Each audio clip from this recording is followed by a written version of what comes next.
world witnessed one of the worst attempted coups in the modern history of Turkey. Precisely on Friday the 15th of July 2016, a coup attempt was foiled in Turkey. Since then, the conversation and discourse on the development has generated a lot of debate.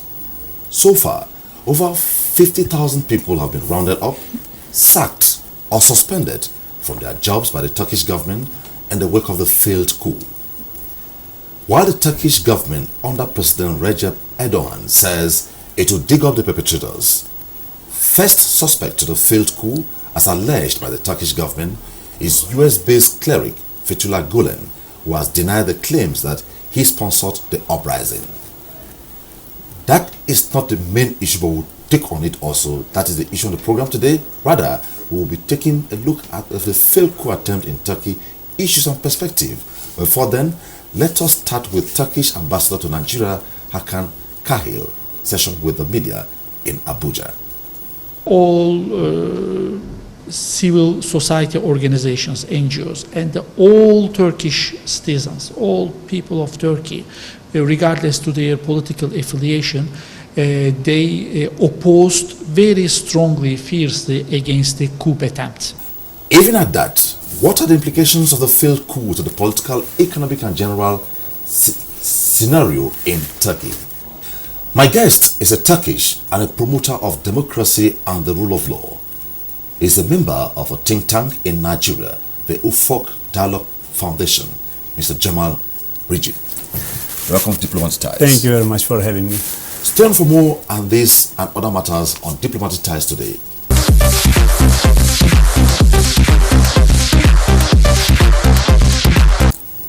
15th July, a lot happened and a lot of things have unfolded. What's your general impression by the Turkish people like you? Okay, thank you very much. First of all, I have to say that my heart and our people's hearts are going out for our victims' families in Turkey. That's definitely sad that a lot of people lost their lives, and this is certainly unacceptable.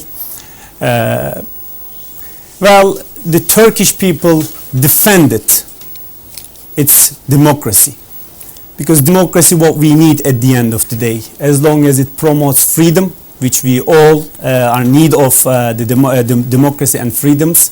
That night when the military coup attempt happened, unanimously all the Turkish people collectively and categorically they denounced and they defended our democracy. There is no doubt on that. There is no doubt at all. But it seems like there is a misunderstanding, especially in Turkey. I think for the international media and other countries this is clear, that defending democracy, denouncing military interventions, any type, it doesn't matter, without ifs, buts, or under any condition, they are not acceptable, doesn't mean that you have to be supporting one individual. In that case, like President keeps saying in Turkey that they are defending me, or they are defending the party. Well, the case was not there. People even disagreed with the current administration. They also defended our democracy. Because, as I believe, many Turks believe that the worst administration, sir, the worst administration is better than the best military coup. This is how we take it. Because Turkish people were the victims of the military coups in 1960, 1970, 1980, 1997, and again military coup attempts in 2004, 2007. We were suppressed. We were oppressed. We were persecuted. We were the ones victims and paid the bill, heavy bill. So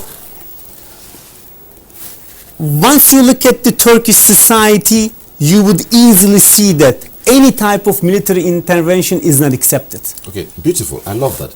I'm happy too that globally, including Nigeria, the Turkish ambassador in Nigeria, Hakan Kamil, addressed the media, and it was a full-scale condemnation of the coup. What would be your reaction to the actions taken by the government shortly after the coup, before we go into other issues? Okay. Would you like it? People have been arrested, people have been detained. Well, let me begin with that evening, the denouncements and of the coup and everything. Look, that night even, as I'm based here in Nigeria, I made many friends from editors, editor-in-chief, journalists and columnists. So they all start calling right after the military intervention started. So some of them, they know how Erdogan's administration is authoritarian, and they know the suppression has been taking place. Everybody knows about the freedom of press and speech. There are problems in Turkey. There are certain problems. So they knew that, and they called and they are saying, okay, good, so now you will get rid of this guy. I said, no, impossible. If this is a military coup, I denounce it. It doesn't matter what's going to happen. Though I am suppressed or repressed, but still we have to allow democratically elected governments, again, go back or change or replace through democratical systems or mechanisms. Right after that one, in the following 2 hours, there were many denouncements came from many civil society organizations, and later on also some individuals also did. Yeah, I understand that. Now, shortly after the coup was foiled, yeah, that's right. The Turkish government fingered a cleric, Fethullah Gulen. That's right. But the cleric is saying that he in turn does not support the coup. But why are they accusing him? That's really funny, because this Fethullah Gulen, especially as an Islamic cleric, who was the victim of all the coups that I just earlier listed, the years, he was himself the victim. And the irony here is himself, Fethullah Gulen, in 2011, when there was a referendum in order to make certain changes, certain amendments in our constitution, in order to send our military back to its own barracks, so that when we would call them only when we need them, in order to give political spectrum more breadth. He supported it. He defended it. He mobilized people. He preached, and he asked people to go and vote for this referendum. So why are they suspecting him? Why they are suspecting him? Because there is it's politically motivated. Fethullah Gulen disagrees with today's administration policies, especially Erdogan's heavy-handed policies on people. Because Erdogan, since 2010, dropped his unifying language, unifying policies, adapted polarizing politics, and also since 2010, everyone can witness to that one, he started politicizing Islam, which we fall apart. Hizmet movement and Fethullah Gulen is supporting civilian Islam, where everyone can practice their own religion, but it shouldn't be politicized. Where Erdogan is heavily supporting political Islam, unfortunately, which at the end of the day leads the societies to conflicts. Okay, your organization believes in democracy, the UFOC dialogue, and it says reserves in your heart a seat for everyone. That's right. Now, what advice will you give to the United States with regards to their reaction to the accusation against Gulen? Yeah, United States is already a diverse country, and they always welcome any type of ideologies, beliefs, or faiths, or different ideas and opinions.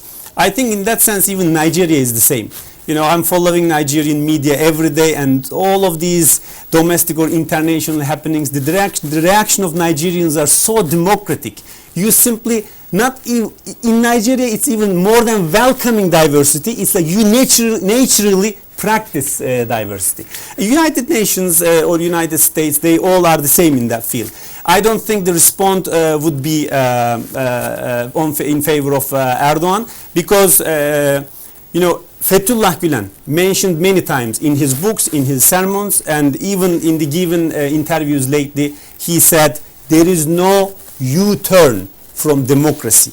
This democracy is only going to get better and better and better. So there because is no of his U-turn. statements, you think he's not supposed to be suspected, right?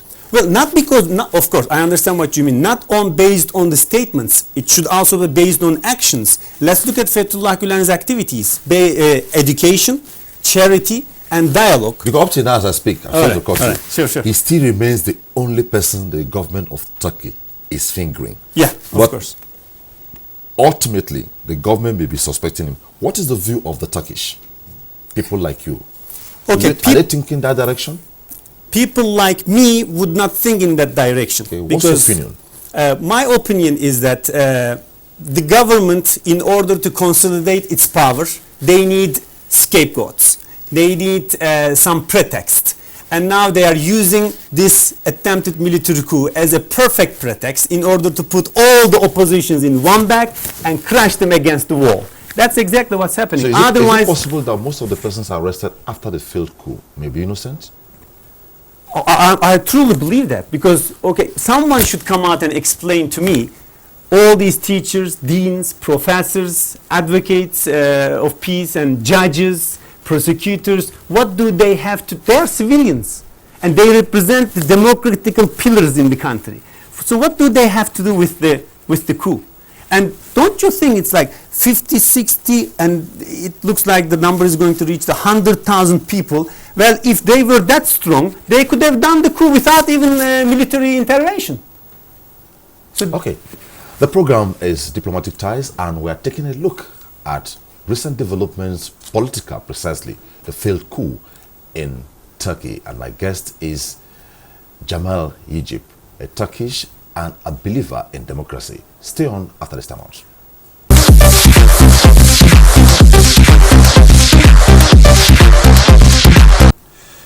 Imagine the coup succeeded. Would it have affected the political, economic, and social life in Turkey? that would have been disaster. I thank God again, millions of zillions of times, that this coup attempt was thwarted. We are saved by God, because this would be devastating for Turkey. That would have been a disaster for Turkey, politically, economically, socially. I personally, my personal fear was it would even lead to Turkey a civil war. So thank God we are not there. Okay, so if you have the privilege now and they tell you, Rigid, intervene between Erdogan and Gulen, what will you do? Well, Okay, Erdogan suspects Gulen, Gulen say, I'm not the one. And they say, okay, intervene, what will you do? look, actually, okay, let me explain you what would I do in the light of what they did. Yes. Okay? Erdogan is accusing him, all right? Then the question of mine as a judge, present the evidence. It cannot be based on suspicion. Then I would also call you a terrorist. So that luxury as a president or as a prime minister or as the administration, you shouldn't have it. Because, you know, based on suspicion doesn't make any sense. Give me tangible, solid evidence and motives and proofs that he did it. So I would also disown Fethullah Gülen and his own ideology. Accusers should prove it, right? On the other side, Fethullah Gülen said, well, I denounce and I deny any type of involvement. And he said further, I am open and I welcome any type of neutral and international investigation. And from now on, I declare, I am ready to comply with the result, irrespective of how it comes. Okay. I'm not going to back. I think this is fair enough. Okay, thank you. Now, the Federal Republic of Nigeria reacted almost immediately after the coup. So the President and Commander-in-Chief of the Federal Republic of Nigeria, President Muhammadu Buhari, Nigeria Labour Congress, the political parties, and so many other interest groups were all they condemned the coup in Turkey. How did the Turkish in Nigeria feel about it? Well, definitely, everyone felt very well about it. I personally felt proud of Nigerians and Nigeria. That's the way we should have the stand, and it's really good. We all support democracy. We all claim that we need democracy. So whenever there's a clampdown or any attempt on democracy, we have to come out and denounce it. That's what we did, and it's perfect. Okay, so maybe if I view you as a political scientist, I say, Egypt, I think after a week or two of the coup, there's need for us to move on. What advice will you give to the Turkish government now with regards to the actions they have taken so far? But the government has to move on. Well, as you know, yesterday Turkish administration declared a state of emergency. There are now people are banned to travel, people are banned to to do many things. Now education is suspended, so many other things are now. Turkey is on hold now completely. our families, friends, and large number of people are immensely negatively affected of what's happening. This will affect economic negatively, definitely. Well, I am nowhere to advise, but I'm just imagining. yeah. That's okay. Now, what advice will you give after all this? Should they continue arresting, or the government has to move on? Well, it's clear now. I think the Turkish administration made it clear that they are going to go after any opposition, because when you study the number of the people and the names of the people who are being arrested, you would see and you would be shocked. This was from Hizmet movement. I did not know that he was supporting Hizmet movement philosophy, because they are totally out of picture. There are so many different people from all walks of life. They are just put in the same bag because they all appear to be the opposition or the critics of the administration. So I don't think it's going to stop. It will exacerbate it. It will continue, and it will affect more and more people's life in Turkey negatively. But there's hope that the future in Turkey is bright. Not near future, I have to admit, but I do invest immense hope in Turkey's future.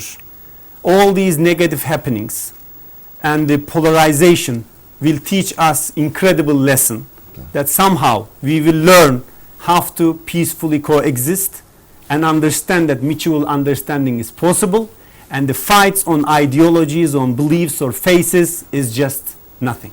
Okay. Now, how many years have you been in Nigeria?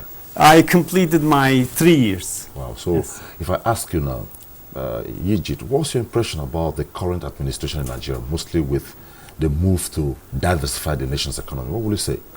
No, I'm not an economist, and I You're- don't you're think... Nigerian. Well, You're not part of us. well, I believe that Nigeria is going to be a shining star very soon. This is my hope, and this is how I see in the last 3 years I've been here. Economically, there might be some recessions and some problems. But as many developing countries, these problems, if they are managed very, very well, as I see that here, it's not going that bad. Well, yes, there are some problems, but they will be solved. Nigeria soon is going to be, as the name is given to Nigeria, giant Nigeria, will start moving. And when it starts rolling, it's going to be very positive effects very soon. There's something similar between Nigeria and Turkey. Yes, Turkey is especially in history. From the records, Turkey is barely 5 hours away from Nigeria. Right. And it's a developing country like Nigeria. That's right. If I always ask this because the program you're featuring is called Diplomatic Ties. Right. You're a Turkish, I'm a Nigerian. Right. Now, if I ask you, which area will you suggest Turkey and Nigeria should align better to move on in terms of relationship? Agriculture? Really? Yes. How? Well, because in Turkey, middle-class agriculturing is really supporting our economy. And I always think, since I came here, that there Nigerians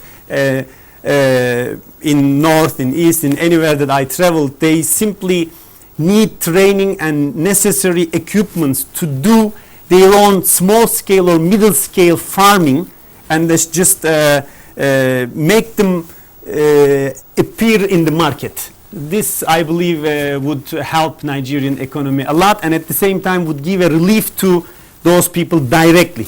Okay, Ali, before I give you the last question, what's your impression about the fight against insurgency in Nigeria so far? Ali, you've been here for 2 years, and this is your 3rd year, right? Right, So you that's should right. have an opinion by now. Well,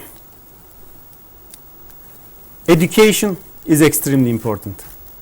And Hizmet movement's philosophy is always been on the line of education, charity, and dialogue. So without education, if people left the suppressing hand of the ignorance and illiteracy, inevitably we have conflicts and problems. Okay. And later on they produce terrorism and violence. Okay. And as I see in Nigeria, this problem in the last couple of years is taken very seriously, and there are tangible, solid and serious steps are taken towards ending the insurgency. Okay. My very last question to you now. Turkey is a sovereign state. It's an independent state. And when developments like this come up, there's a likelihood that some superpowers want to influence it. But I believe an average Turkish will not want that. So what is your opinion with regards to leaving Turkey alone to handle its problems so that Turkey can move on? Your last opinion. Because given the present development, a lot of countries will be putting an eye on Turkey and they want to influence decisions. So as a last question, what's your opinion on this? Well, I believe the world is a small village. So leaving one country alone is one thing. Mentioning the concern on what's happening in that country or in that region is totally different thing. So the critics are going to be there definitely. Turkey has to just look over those critics and see if they are on the benefit of Turkey. They should just benefit from them. If not, then yes. So being sovereign country is different thing than what's happening in Turkey right now. Okay, so that doesn't give the luxury of suppressing anyone that you want to be. Yeah. So this is. So what message will you give? This is what we have to differentiate. What message will you give to Turkish in Nigeria as we end this program? All of you in Nigeria. Okay. Turkish people here in Nigeria, they are in education, in charity, in dialogue, and there are also many Turkish people who heavily invested in many different fields in Nigeria. I think we have to focus on what we are doing. We have to support democracy anywhere that we live. Here in Nigeria, we are pro-democracy and we keep being so. And we should never bring our fight that is at home here to Nigeria. Nigeria should not be our battlefield for our politically motivated problems in Turkey. So what business do you do in Nigeria? I know you're in Nigeria, you must be doing something. Yes, I am running a production company. It's called Inji Production. Okay. So are you enjoying your business? I am enjoying my business. So if you have an option now to dump the business and go back to Turkey, what would you say? No, I wouldn't go. Okay. Well, my guest has been Jamal Rigit. He's a believer in democracy, a Turkish, and a think tank member of Ufuk Dialogue. Ufuk Dialogue believes in democracy, and their motto is reserve in your heart a seat for everyone. It was good talking with you. Thank you very much for the opportunity.